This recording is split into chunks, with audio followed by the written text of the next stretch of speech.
अरमान और मायरा की हालत देख टूटा माधव, बताया विद्या का बड़ा सच।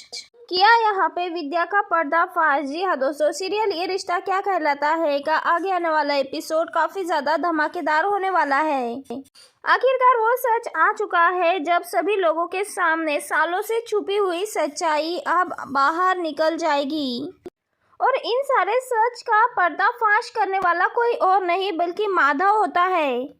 जहां कहानी में हम सब देख ही रहे हैं किस तरह से मामला पूरी तरह से गंभीर हो चुका है। किसी को भी ये समझ नहीं आ रहा है कि आखिरकार ये सब क्या हो रहा है।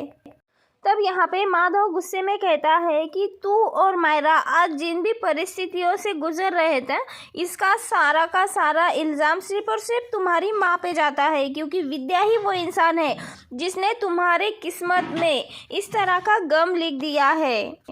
ये सारी बातें सुनते ही जैसे समय पूरी तरह से रुक जाता है, विद्या के चेहरे से रंग उड़ जाता है, क्योंकि विद्या को ऐसा ही लगता था कि उसका जो बड़ा राज है ना, वो सिर्फ और सिर्फ उन दोनों के बीच में ही दफन है। कोई भी तीसरा इंसान हमारे इस राज के बारे में नहीं जानता, लेकिन अब यहाँ पे माधव पूरा सच बताने वाला है। माधव के मुंह से ये सारा सच और सीसीटीवी फुटेज देखकर सबके सब सन्न रह जाते हैं। सबकी नजरें सिर्फ और सिर्फ विद्या पर टिक जाती है और सबके सवालों के घेरे में फंस जाती है। जी हाँ दोस्तों, क्योंकि अब माधव 8 साल पहले की वो सच्चाई बताने वाला है जिसकी वजह से सबकी जिंदगी पूरी तरह से बदल गई थी। यहाँ पे पता चलने वाला है आखिरकार ऐसा क्या हुआ था जिसे कि अरमान और अबीरा दोनों की ज़िंदगी पूरी तरह से बदल गई। अबीरा हमेशा के लिए अरमान को छोड़ के चली गई। मायरा को हमेशा के लिए उसकी माँ अबीरा छोड़ के चली गई और कभी भी मायरा को कभी कॉल करके भी नहीं पूछा कि उसकी बेटी कैसी है। लेकिन इन सारी कहानी की असली गुनहगार तो कोई और ही है, क्योंकि यहाँ पे अबीरा 2 हफ्तों तक हॉस्पिटल में रही थी। वो जिंदगी और मौत के बीच में जुड़ रही थी। जैसे ही वो थोड़ी सी रिकवरी हुई तो दिल में उम्मीद लेकर अरमान और मायरा से मिलने के लिए पोद्दार हाउस पहुंच गई। जैसे ही पोद्दार हाउस पहुंची तब उसकी मुलाकात विद्या से हुई और तभी विद्या कहती है कि अबीरा, हमारे ज़िंदगी से चले जाओ। अरमान और मायरा दोनों भी तुम्हें नहीं देखना चाहते, ना ही तुमसे बात करना चाहते। और इसी वजह से पूरी तरह से अबीरा दिल से टूट गई और अपने भारी कदम टूटे हुए दिल के साथ अबीरा वहां से लौट जाती है।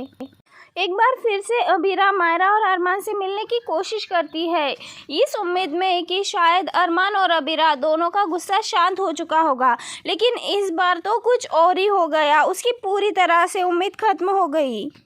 वही विद्या ने बिना किसी को बताए, बिना किसी को पता चले डाइवोर्स पेपर्स और कस्टडी पेपर्स यहाँ पे तैयार करवा लिए थे। वो पेपर्स देते हुए विद्या कहती है कि ये सब कुछ अरमान ने तुम्हारे लिए भेजा है। अब अरमान तुमसे कोई भी रिश्ता नहीं रखना चाहता।